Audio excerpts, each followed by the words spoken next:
Hello there, ladies and gentlemen. I am the CHALL. Wow, wow, wow. High five, Donny Rovers. 5-1. 5-1. 5-1 down by the seaside. Wow. That was wow. Just no other words for it. Wow, wow, wow.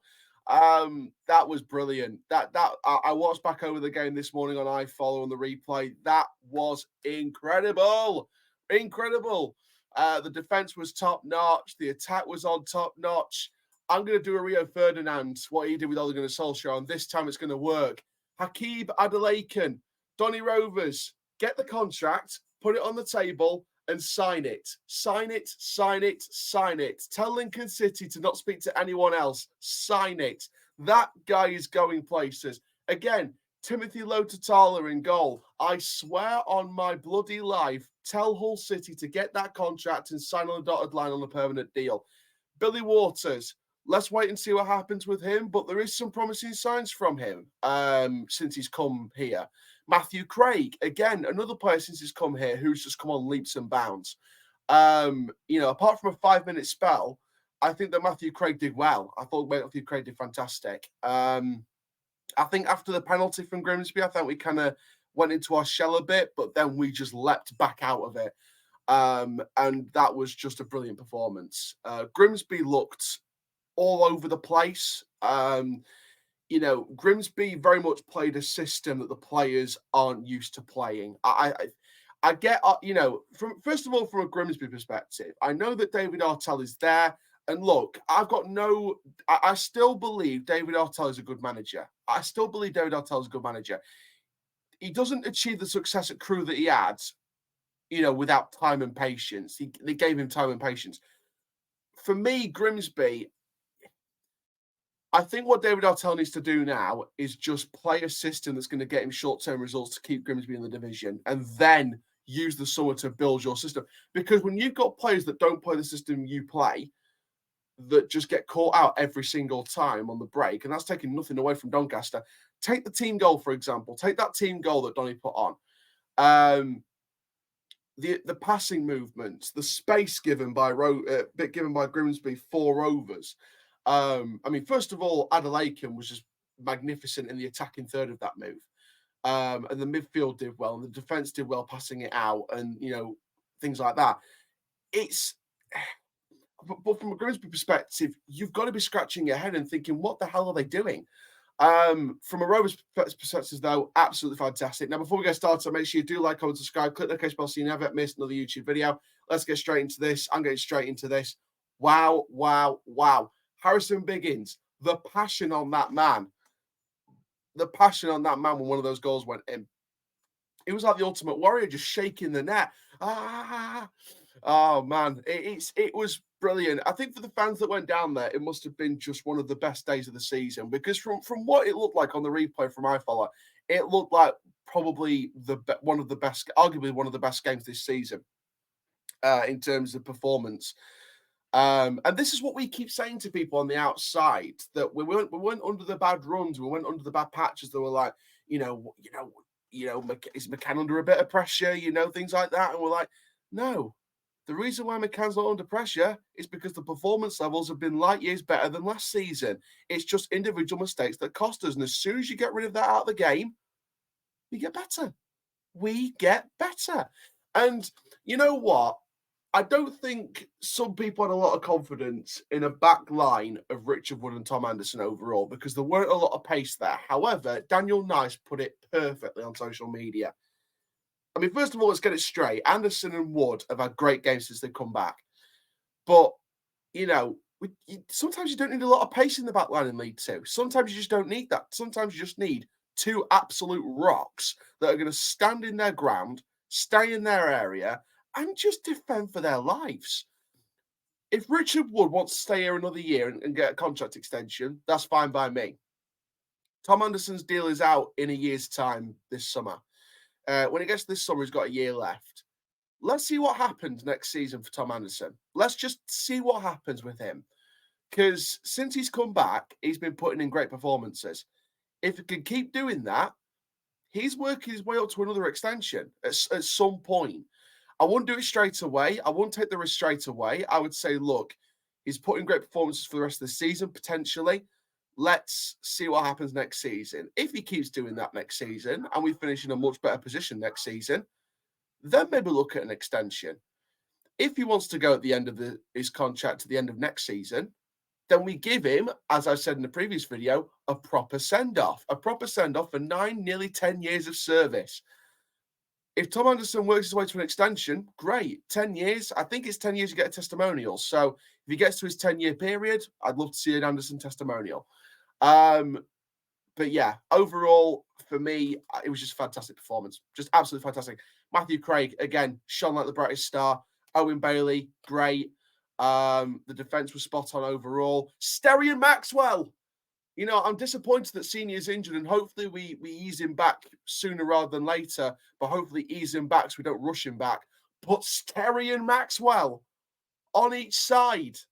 That's what we're talking about. That, for me, no offense to Jack Senior, because for me, I think Jack Senior is a great defensive-minded fullback. I think you bring him on, you bring solidarity. If you need a bit more defense on that on one of those sides, you bring Senior into the mix. If you want two attacking fullbacks that can also operate in wing-back roles, even in a back four, if you want two attacking-minded fullback wing-back roles, and you wanted two players with pace that can just track down those sides, for me, Sterry and Maxwell. Sterry and Maxwell. Senior's got pace. I think he's a more defensive-minded fullback, but he's got pace. Again, LO-TUTALA. LO-TUTALA in goal. Made a couple of good saves. Again, just sign the contract. Just sign the damn contract for LO-TUTALA. He's just remarkable. Absolutely remarkable. And that's what I love really about LO-TUTALA. His passion. We've not had passion in this squad for years. And look at the passion we're seeing right now. Look at how much it means to the players. Jay McGrath was spot on at Sutton United. It's their club as well. Not just ours, it's theirs as well. They do care. They do care. You can see how much it means to them. You can just see it. And adding to that, it's a derby game. That's how much it means. We turned up in a bloody derby. We turned up and we gave 110% of ourselves. And that's what you want to see in a Doncaster Rovers team. That's what you want to see in a team, period. And there's not enough teams at the bottom level of the top 4 or 5 divisions that show enough of it. There's not enough. I'll take Stoke, for example, in the Championship. Look at the lack of passion there. Stoke are in a rot. And look at where they are right now. They are not too far away from that relegation zone. There's a chance they could be in it. If certain teams do certain things well, they could be in it. Because there's a lack of passion that I'm seeing from the highlights at Stoke City as well. Compare that to us. We're down the bottom half, but we're showing fight. We're showing passion. The Sutton game wasn't great, but we got the point and took it away. Tranmere, we had moments where we looked a bit uncertain, but overall, we were the better team. Grimsby, we absolutely annihilated them for the majority of that match. Why? Because Grimsby didn't play the system that was suited to them. They kept getting caught out in space loads of times. They weren't the masters of the 5-yard, 10-yard pass. They kept giving the ball away every single time. Doncaster were just able to zip, find the space, unlock breakthrough passes, and get the ball in the back of the net. Whether it's from distance, whether it's from outside the box, just inside the box, or a tap-in. I don't care how you do it. They find the space and they get the ball in the back of the net. And nearly 7 years to the day that we won 5-1 at Blundell Park in our first League Two spell in years, in the 2016-17 season under Darren Ferguson. 5-1 again. 5-1 again. And that was just I think, you know what? And this is what I want to say, right? I think for weeks and months, and probably for the whole of the season, we needed to annihilate someone. We needed to put a big scoreline on the cards and really go at someone with full force and really take the game to them and batter them, because we've been on the wrong end of some horrible scorelines in recent years in League One and League Two. But finally,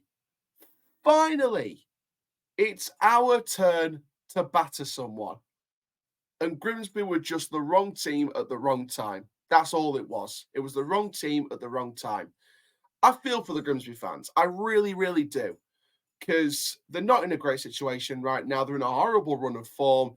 I've no doubt that David Artell's the right man for the job, but with the press conference before the game and the performance on the pitch yesterday, it just didn't seem right. Just something doesn't really seem right. And I think it's more than just the manager. For me, I don't think the main issue is the manager at Grimsby, but that's all I'll say. I think the issue is not the manager. I think it's somewhere else, either on the pitch or whatever. I don't think it's off the pitch. I don't think Grimsby's issue is off the pitch, because I think the owners are good. I think the owners are fantastic. I think that the issue is on the pitch. I think that the players that play a certain system aren't suited to the system that Artell wants to play. And I think if Grimsby are going to get short-term results to keep them in the division and then rebuild again with his proper system in the summer, they're going to have to change it up. We had to do that under Danny Schofield. We had to do that. Yes, we didn't get the results half the time, but I'll tell you something now. Fair play to Danny Schofield for going away from the style of play in the end and going for a more pragmatic approach, because he knew we had to get the results, or try and at least get the results, to keep us from going any lower. We finished 18th, but that was it.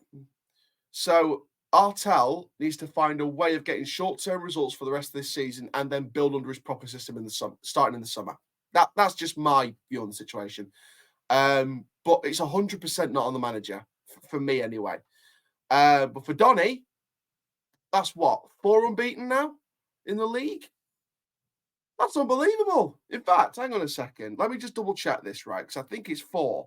If it's more than 4, I'll be amazed. I'll be really amazed if it's more than 4. So let's find us. Let's find Donny in 20th. So we are, first of all, 4 points with a game in hand away from 17th and 18th. This is actually not bad. This could actually be a better season than last season.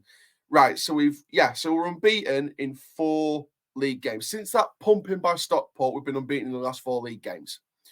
So we've achieved 6 points. 8 points from the last 12 available. That is brilliant. Now we've got Wimbledon at home in the next game. Now Wimbledon have only won 1 of their last 4 league games, so that could be an opportunity there. We then go away to Walsall. I'm in Blackpool that day, but I know some of our fans will be there. They have won 1 in the last 6 league games available. Interesting there. And then we go away to Bradford. I'll be watching that from home and doing a watch from that. They've won 3 out of their last 4 league games, so that one's a bit tougher. If we can get a result at Bradford, that just puts us in a nice position. And then we host Crewe. Now Crewe, they are unbeaten in the last 4 league games. By then it could change, but we don't know. So it's going to be interesting either way. I think it's going to be a very interesting scenario. I think when you look at the opponents coming up, Wimbledon, Walsall, Bradford, Crewe, Wimbledon, they are 8th. You've got Walsall, who are 16th. You've got Bradford, who are 13th, and you've got Crewe in 4th. So you've got at least 2 playoff teams in there. So in the last 4 games against 6-pointers and mid-tables, Grimsby, Salford, Tranmere, Sutton, that's 8 points from 12 available against 6-pointers and mid-table teams. I think it's fairly certain that we're staying up. I think, I'm not going to like cut paper over it or anything like that. We are staying up this season. There's no doubt about that. The goal now is, can we finish higher than we did last season, which was 18th? If we can do that, it's a better season than last season, period. So let's see what happens. I'm very happy after this weekend. Hope you guys enjoyed this. Make sure you do like, comment, subscribe. Commiserations, Grimsby. Good luck for the rest of the season, etc. And hopefully stay up so we can get that derby again next season. And for now, guys, I am the CHALL. So we're off for now. We're off to Chesterfield next season because they're up and we're staying up. You Reds.